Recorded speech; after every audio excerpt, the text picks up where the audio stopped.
Llegamos al último capítulo del libro de nuestro hermano J. I. Packer, el capítulo 22, titulado La suficiencia de Dios.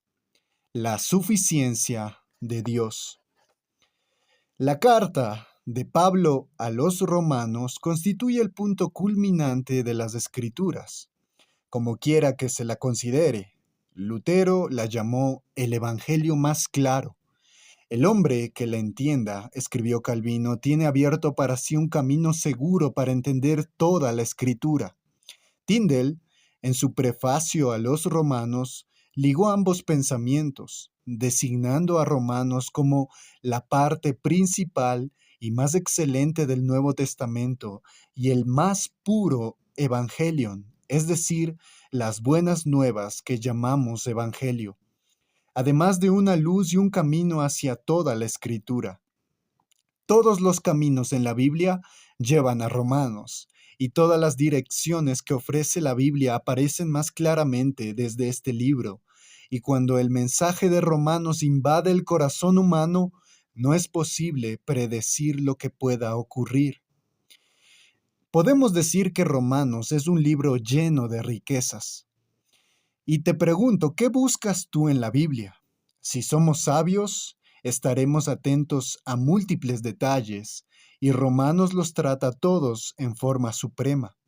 ¿Es doctrina, la verdad acerca de Dios impartida por Dios, lo que buscas? En caso afirmativo, encontrarás que Romanos te ofrece todos los temas principales en forma integral. Dios, el pecado, la ley, el juicio, la fe, las obras, la gracia, la creación, la redención, la justificación, la santificación, el plan de salvación, la elección, la reprobación, la persona y la obra de Cristo, la obra del Espíritu, la esperanza cristiana, la naturaleza de la iglesia, el lugar del judío y del gentil en los propósitos de Dios, la filosofía de la iglesia y de la historia del mundo, el significado y el mensaje del Antiguo Testamento, la importancia del bautismo, los principios de la piedad y la ética personales, los deberes de la ciudadanía cristiana, etcétera, etcétera. Pero la persona sabia lee la Biblia también como el libro de la vida, que muestra mediante exposición y ejemplo lo que quiere decir servir a Dios o no servirle, encontrar a Dios o perderlo en la experiencia humana real. ¿Qué puede ofrecernos Romanos en cuanto a esto? La respuesta es la gama más completa de la vida de pecado y de la vida de gracia, y el análisis más profundo del camino de la fe que puede encontrarse en toda la Biblia. Sobre el pecado podemos ver los capítulos 1 al 3, 5 al 7 y el capítulo 9. Sobre la gracia podemos ver los capítulos 3 al 15. Y sobre la fe podemos ver los capítulos 4, 10 y 14. Otra manera de leer la Biblia, método que recomiendan algunos eruditos modernos, es como libro de la iglesia, donde está expresada la fe y la comprensión de la comunidad creyente que tiene de sí misma. Desde este punto de vista, Romanos, justamente por tratarse de la declaración clásica del Evangelio por el cual vive la iglesia, es también el relato clásico de la identidad de la iglesia. ¿Qué es la iglesia? Es la verdadera simiente del fiel Abraham, simiente tanto judía como no judía, elegida por Dios, justificada mediante la fe y libre del pecado para una nueva vida de justicia personal y mutuo ministerio. Es la familia de un amoroso Padre celestial y vive en la esperanza de heredar toda su fortuna. Es la comunidad de la resurrección, en que los poderes de la muerte histórica de Cristo y su presente vida celestial ya están obrando. En ninguna parte se presentan estos aspectos de manera más completa que en Romanos. La persona sabia lee también la Biblia como la carta personal de Dios a cada uno de sus hijos espirituales y por lo tanto dirigida a sí misma, tanto como a cualquier otro cristiano. Lee Romanos de esta manera y descubrirás que tiene un poder singular para buscar y tratar cosas que son tan integrales en tu vida que generalmente ni piensas en ellas. Tus hábitos y actitudes pecaminosos, tu instinto de hipocresía, tu tendencia natural a justificarte y a confiar en ti mismo, tu continua incredulidad, tu frivolidad moral y la superficialidad de tu arrepentimiento, tu ánimo dividido, la mundanalidad, el espíritu de temor, pesimismo, tu orgullo e insensibilidad espiritual. Encontrarás también que esta demoledora carta tiene un poder singular de generar gozo, seguridad, confianza, libertad y ardor de espíritu, cosas que Dios no solo requiere de quienes lo aman, sino que les proporciona. Se decía de Jonathan Edwards que su doctrina era todo aplicación y que su aplicación era todo doctrina. Romanos es así de manera suprema. Nadie puede agotar su lectura ni llegar a abarcar todo lo que contiene, escribió Tyndale, porque cuanto más se la estudia, más fácil resulta, y cuanto más profundamente se la escudriña, tanto más preciosas son las cosas que se encuentran en ella. Así de grandes son los tesoros de cosas espirituales que yacen escondidos en ella, por lo cual todo hombre sin excepción debe ejercitarse en ella diligentemente y recordarla de noche y de día de continuo, hasta que esté perfectamente familiarizado con ella. No todos los cristianos, sin embargo, aprecian la magnificencia de Romanos, y esto tiene una razón. La persona que descienda de la cumbre del Everest con un helicóptero, en caso de que esto fuera factible, no sentiría en ese momento nada parecido a lo que sintieron Hillary y Tenzing cuando llegaron a esa misma cumbre después de haberla escalado.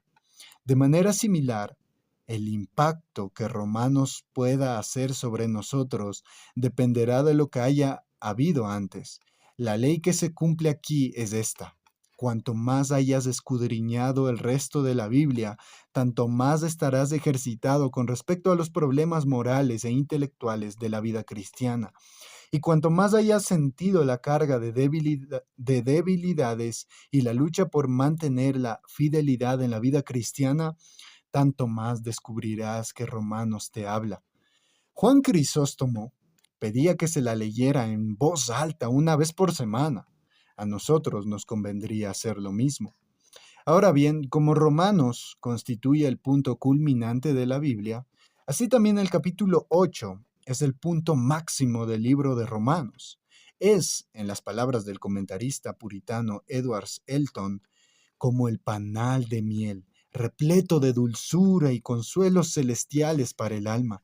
Nuestros motivos de orgullo y nuestra aprehensión del consuelo no son más que sueños, hasta que adquirimos algún sentido real del amor de Dios hacia nosotros en Cristo Jesús, derramado y vertido en nuestros corazones por el Espíritu Santo que nos ha sido dado, el que, una vez obtenido, llena nuestros corazones con gozo indecible y glorioso, y nos hace más que vencedores.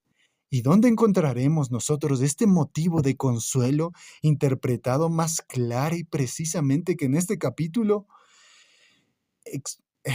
Esto es lo que escribió en la descripción del triunfo de un verdadero cristiano, que es su exposición de Romanos 8 por este puritano, Elton. Pero la palabra consuelo se usa aquí en el antiguo sentido de lo que da valor y fuerza, no en el sentido moderno de lo que tranquiliza y enerva. La búsqueda del consuelo en el sentido moderno es sentimental e irreal y busca la satisfacción propia, y el concepto religioso de que va a la iglesia para sentir consuelo en este sentido no es cristianismo. Pero Elton está hablando de la seguridad cristiana, lo cual es muy diferente. Sin embargo, aquí entra en juego el principio del Monte Everest. No comprenderás los secretos de Romanos 8 estudiando el capítulo de forma aislada.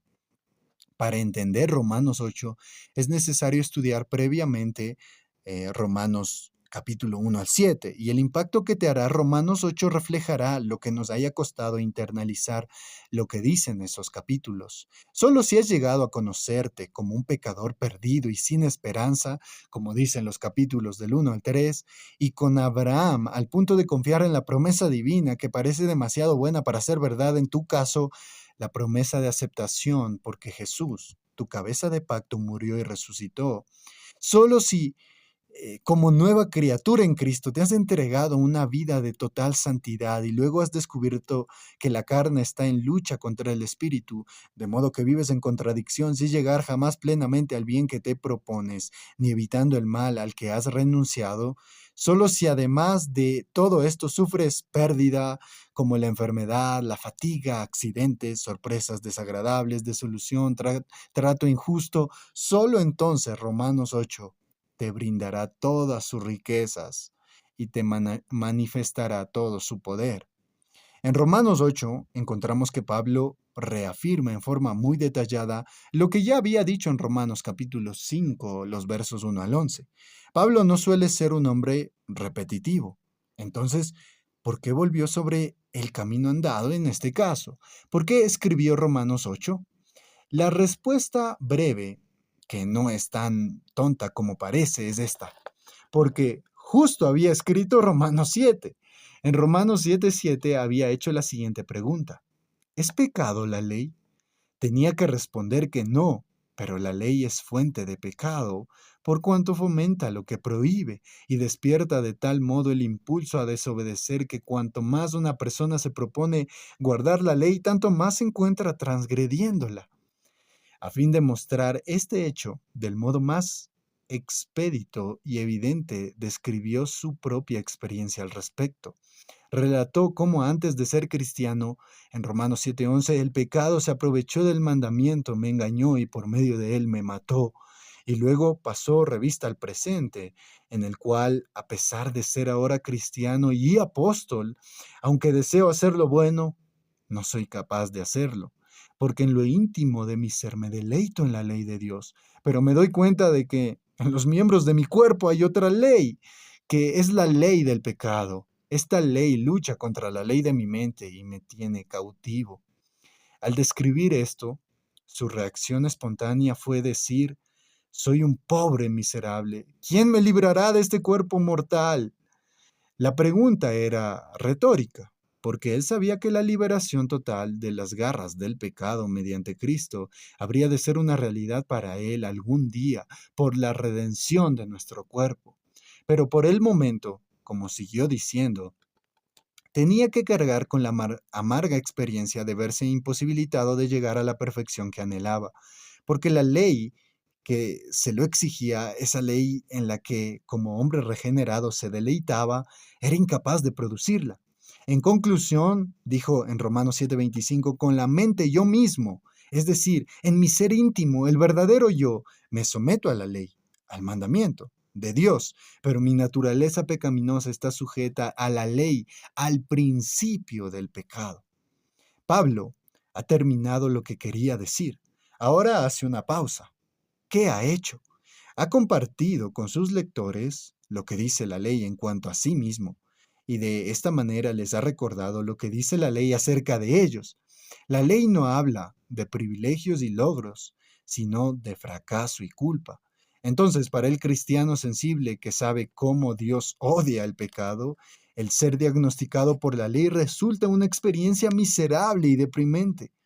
El hecho de tener que escribir estos versículos había opacado el gozo de Pablo mismo, y como buen pastor sabía también que su lectura habría de tener un efecto parecido en otros. Pero ¿no le parece bien dejar a los cristianos de Roma en esa situación, contemplando el lado triste de su experiencia y pensando como si estuviera nuevamente bajo la ley? Por el contrario, ve la necesidad de recordarles de inmediato que lo que resulta decisivo no es lo que la ley acerca de ellos dice, sino lo que dice el Evangelio.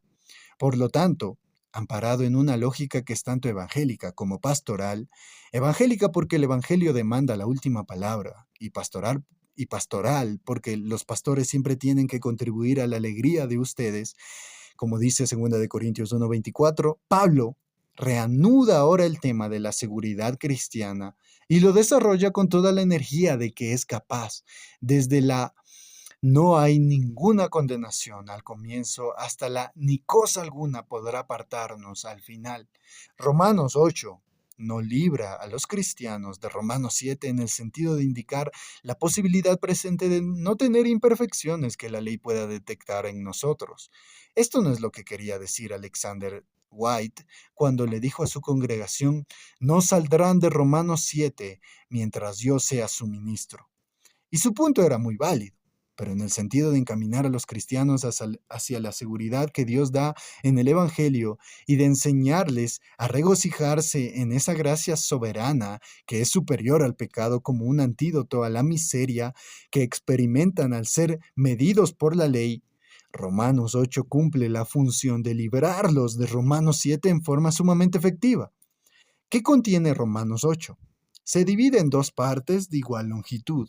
Los primeros 30 versículos destacan la suficiencia de la gracia de Dios para resolver toda una serie de dificultades: la culpa y el poder del pecado, el hecho de la muerte, el terror de enfrentar la santidad de Dios, la debilidad y la desesperación frente al sufrimiento, la parálisis en la oración, el sentir que la vida no tiene sentido y que no hay esperanza. Pablo demuestra su posición refiriéndose a 4 regalos de Dios que se dan a todos los que por la fe están unidos a Cristo Jesús. El primero es la justificación. Ninguna condenación, dice el verso 1. El segundo regalo es el Espíritu Santo, como detalla en los versículos 4 al 27. El tercer regalo es la condición de hijo, la adopción como miembro de la familia en la que el Señor Jesús es el primogénito, los versos 14 al 17 y el verso 29. Y el cuarto regalo es la seguridad, ahora y para siempre, los versos 28 al 30. Esta dotación compuesta, posición más una dinámica, más una identidad, más un salvoconducto, es más que suficiente para sostener al cristiano, sea cual sea su problema. Luego, en los versículos 31 al 39, Pablo hace una pregunta retórica con relación a lo que acaba de escribirles.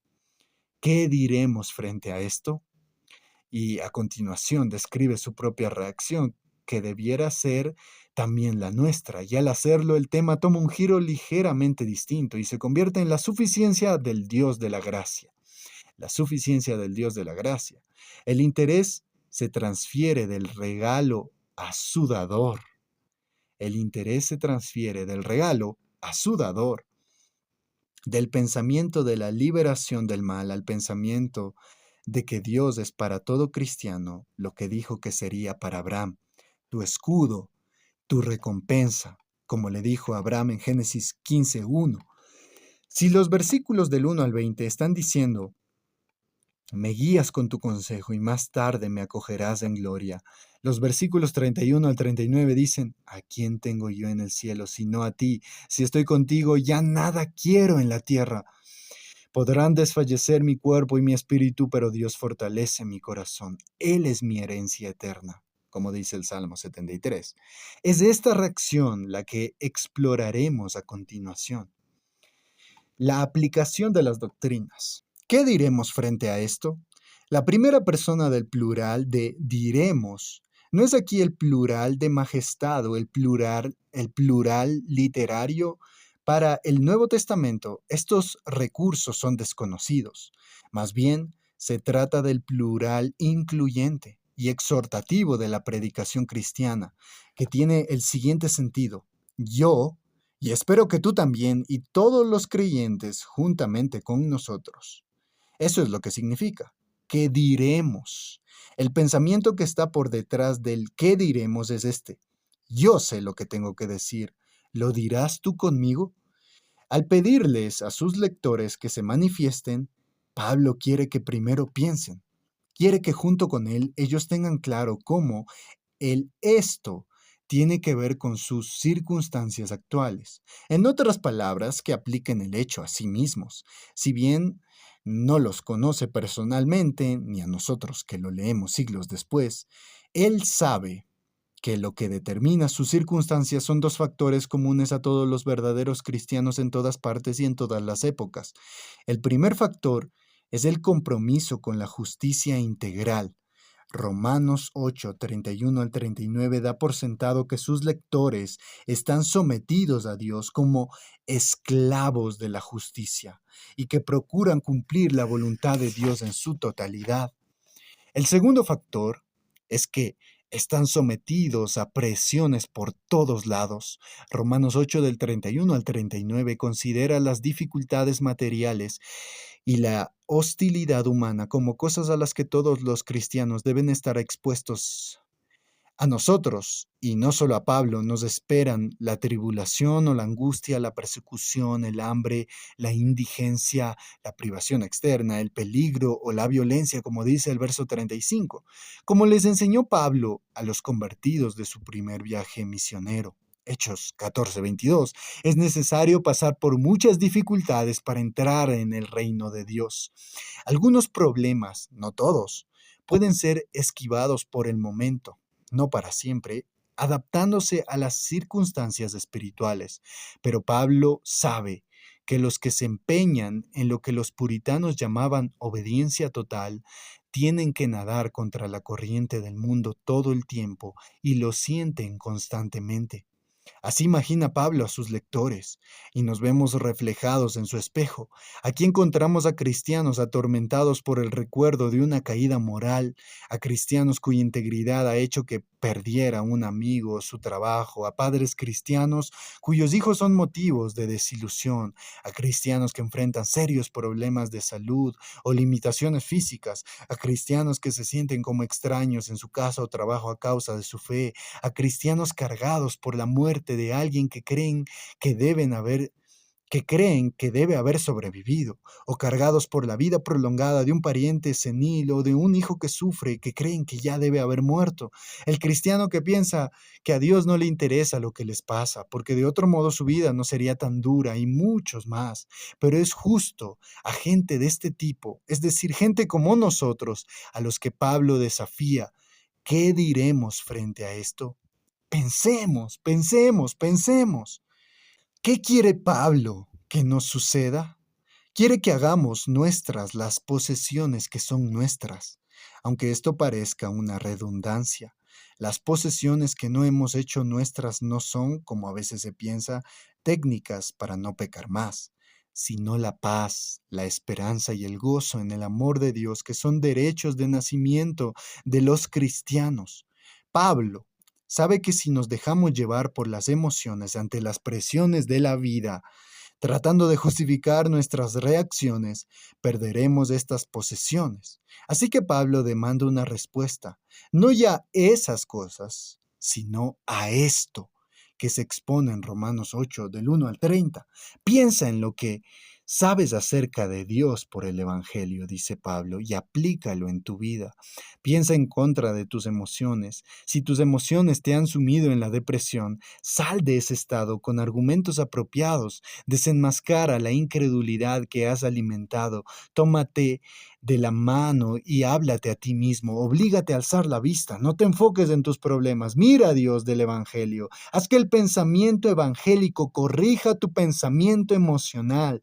De este modo, piensa Pablo, el Espíritu Santo que mora en nosotros, cuyo ministerio consiste en asegurarnos que somos hijos y herederos de Dios, nos conducirá al punto en que la conclusión triunfante de Pablo: estoy convencido de que ni la muerte, ni la vida, ni cosa alguna en toda la creación podrá apartarnos del amor que Dios nos ha manifestado en Cristo Jesús, nuestro Señor. Eso generará en nosotros la siguiente exclamación: yo también estoy seguro. ¡Aleluya! En esta respuesta, como bien lo sabe Pablo, radica el secreto de la victoria que vence al mundo. Experimentar, ser más que vencedor, que es para el cristiano el cielo aquí en la tierra. ¿Qué diremos frente a esto? La respuesta que Pablo nos modela consiste en 4 pensamientos, cada uno enfocado en una pregunta adicional. Después de todo, las preguntas hacen pensar. Si Dios está por nosotros, ¿quién estará contra nosotros? ¿Cómo no nos dará también junto con Él es decir, Cristo, todas las cosas. ¿Quién acusará a los escogidos de Dios? ¿Quién nos separará del amor de Cristo? La palabra clave que aparece en relación con los tres primeros pensamientos es por, de parte de. Dios está por nosotros, entregó a su Hijo por nosotros, Cristo intercede por nosotros. El cuarto pensamiento es una conclusión basada en los tres primeros tomados en conjunto. Nada podrá separarnos o apartarnos del amor de Dios que viene a nosotros en Cristo Jesús nuestro Señor. Analicemos estos pensamientos individualmente. Si Dios es por nosotros. Primero, si Dios está por nosotros, ¿quién estará contra nosotros? El pensamiento aquí es que ningún grado de oposición podrá destruirnos finalmente. Ningún grado de oposición podrá destruirnos finalmente. Para transmitir este pensamiento, Pablo despliega la suficiencia de Dios como protector soberano y el carácter decisivo del compromiso de Dios con nosotros según el pacto. Si Dios está por nosotros, ¿quién es Dios? Pablo se refiere al Dios de la Biblia. Si Dios está por nosotros, el Dios de la Biblia y del Evangelio, el Señor, el que es clemente y compasivo, lento para la ira y grande en amor y fidelidad, un Dios a quien el Hijo unigénito, que es Dios y que vive en unión íntima con el Padre, nos lo ha dado a conocer. Este es el Dios que ha hablado para anunciar su soberanía. Yo soy Dios y no hay ningún otro. Yo soy Dios y no hay nadie igual a mí. Yo anuncio el fin desde el principio, desde los tiempos antiguos lo que está por venir. Yo digo, mi propósito se cumplirá y haré todo lo que deseo. Este es el Dios que demostró su soberanía cuando sacó a Israel de la cautividad en Egipto y más tarde de Babilonia, y cuando sacó a Jesús de la tumba, y que todavía evidencia esa misma soberanía cada vez que levanta a un pecador que se encuentra muerto espiritualmente y le da vida espiritual. Este es el Dios de Romanos, el Dios cuya ira viene revelándose desde el cielo contra toda impiedad e injusticia de los seres humanos, y que sin embargo demuestra su amor por nosotros en esto, en que cuando todavía éramos pecadores, Cristo murió por nosotros. Este es el Dios que llama, el Dios que justifica y el Dios que glorifica a los que desde la eternidad, como dice Romanos 8:29, predestinó a ser transformados según la imagen de su Hijo. Este es el Dios del primer artículo anglicano, el único Dios vivo y verdadero, eterno, de infinito poder, sabiduría y bondad, el hacedor y sustentador de todas las cosas, tanto visibles como invisibles. Este es, agreguemos también, el Dios cuyos caminos venimos estudiando en este libro. Si Dios, este Dios, está por nosotros, está por nosotros. ¿Qué significa eso? Las palabras por nosotros declaran el compromiso de Dios según el pacto. El compromiso de Dios según el pacto, el objetivo de la gracia, como hemos visto, es crear una relación de amor entre Dios y nosotros, los creyentes, el tipo de relación para el que fuimos creados inicialmente, y el vínculo de comunión por el que Dios se une a nosotros es su pacto. Lo impone unilateralmente por promesa y mandato. Lo vemos hacer esto cuando le habla a Abraham en Génesis 17. Yo soy el Dios Todopoderoso. Estableceré mi pacto contigo. Yo seré tu Dios y el Dios de tus descendientes. Yo seré su Dios. Cumple con mi pacto. Gálatas capítulo 3 y capítulo 4 demuestran que todos los que ponen su fe en Cristo, tanto gentiles como judíos, son incorporados a través de Cristo en la simiente de Abraham, la comunidad del pacto. Una vez establecido, el pacto permanece, porque Dios lo mantiene. Como padre, esposo y rey, estos son los modelos humanos usados en el pacto para describir la relación. Dios permanece fiel a su promesa y propósito, y la promesa misma, la de ser tu Dios, es una promesa amplia que cuando se la examina contiene dentro de sí todas las preciosas y magníficas promesas con las que Dios se ha comprometido a satisfacer nuestras necesidades. Esta relación de pacto constituye la base de toda la religión bíblica. Cuando los adoradores dicen mi Dios y cuando dice Dios mi pueblo, se está empleando un lenguaje de pacto. Dios está por nosotros. También es un lenguaje de pacto. Lo que se está proclamando allí es el hecho de que Dios se compromete a sostenernos y protegernos cuando las personas y las cosas nos amenazan, a suplir nuestras necesidades mientras dure nuestro peregrinaje terrenal y a conducirnos finalmente hacia el pleno disfrute de sí mismo. Cualquiera sean los obstáculos que al presente parecieran interponerse entre nosotros y ese destino, la sencilla afirmación de que Dios está por nosotros realmente es una de las más ricas y valiosas frases en toda la Biblia. ¿Qué significa que pueda decir Dios está por mí? La respuesta la vemos en el Salmo 56, donde la declaración de que Dios está por mí es el eje en torno al cual gira todo lo demás. El salmista se encuentra con la espalda contra la pared. Todo el día me persiguen mis adversarios. Son muchos los arrogantes que me atacan, dice el verso 2, pero el conocimiento de que Dios está de su lado pone una nota de triunfo a su oración. Primero, le da seguridad de que Dios no lo ha olvidado ni ha pasado por alto su necesidad. Pon mis lágrimas en tu frasco para preservarlas. ¿Acaso no están en tu libro, registradas en forma permanente? Segundo, le da confianza de que cuando yo te pida ayuda, huirán mis enemigos. Tercero, ofrece base para la confianza que apacigua el pánico. Cuando siento miedo, pongo en ti mi confianza. Confío en Dios y no siento miedo. ¿Qué puede hacerme un simple mortal? Sea lo que sea, que un simple mortal pueda hacerle al salmista desde afuera, por así decirlo, en el sentido más profundo, no puede tocarlo, porque su verdadera vida es la vida interior de la comunión con un Dios amoroso, y el Dios que lo ama preservará esa vida, pase lo que pase. Por cierto, el Salmo 56 responde también a la cuestión de quiénes son los nosotros por los que Dios está. El salmista menciona tres cualidades que señalan al verdadero creyente. Primero, alaba, y lo que alaba es la palabra de Dios, es decir, atiende a la revelación de Dios y honra a Dios por ella y conforme a ella. En vez de dar rienda suelta a sus propias fantasías teológicas. Segundo, ora. No solo alaba, sino también ora. Y lo que lo impulsa a orar es el deseo de tener comunión con Dios como meta y fin de la vida, para que siempre en tu presencia camine en la luz de la vida. Tercero, paga. Paga sus votos, es decir, de fidelidad y agradecimiento. La persona que alaba, ora y agradece y es fiel lleva en sí mismo las marcas del Hijo de Dios.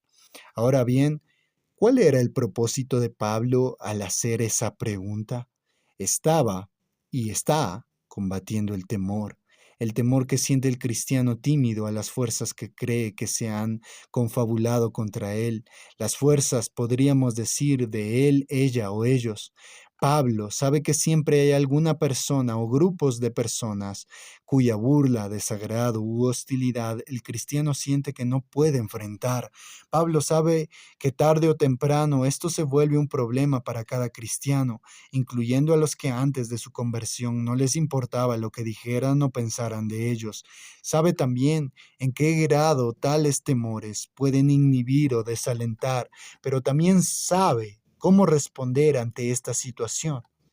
En efecto, Pablo nos dice que pensemos, Dios está por nosotros. Sabemos lo que esto significa. Considera entonces quién está en contra y pregúntate qué resulta cuando comparamos ambos bandos. Nota que la traducción ¿Quién puede estar en contra nuestra? No es correcta, porque desvirtúa el pensamiento de Pablo.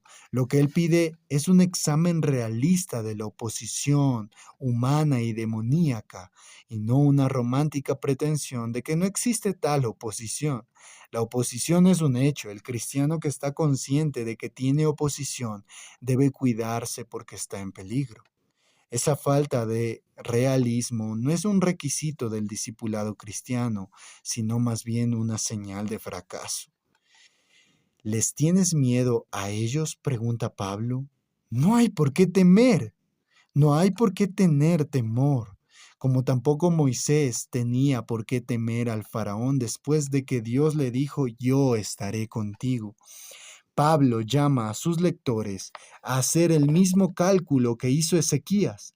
No se asusten ni se acobarden ante el rey de Asiria y su numeroso ejército, porque nosotros contamos con alguien que es más poderoso. Nosotros contamos con el Señor nuestro Dios, quien nos brinda su ayuda y pelea nuestras batallas. Augustus Toplady, poeta de la seguridad cristiana, así como Isaac Watts, es el poeta de la soberanía de Dios, y Charles Wesley, el poeta de la nueva creación, interpreta el concepto al que Pablo quiere llevarnos en estas palabras. Tengo un protector soberano, invisible, pero siempre presente, inmutablemente fiel para salvar, todopoderoso para gobernar y mandar. Sonríe y consuelo sobreabunda. Su gracia descenderá como el rocío y murallas de salvación rodearán el alma que Él se deleita en defender. Entiende esto, dice Pablo. Abrázalo, aplica la certeza de esta verdad a lo que estás enfrentando en este preciso momento, y al conocer a Dios como tu protector soberano, irrevocablemente comprometido contigo en el pacto de gracia, encontrarás libertad del temor y nuevas fuerzas para la batalla.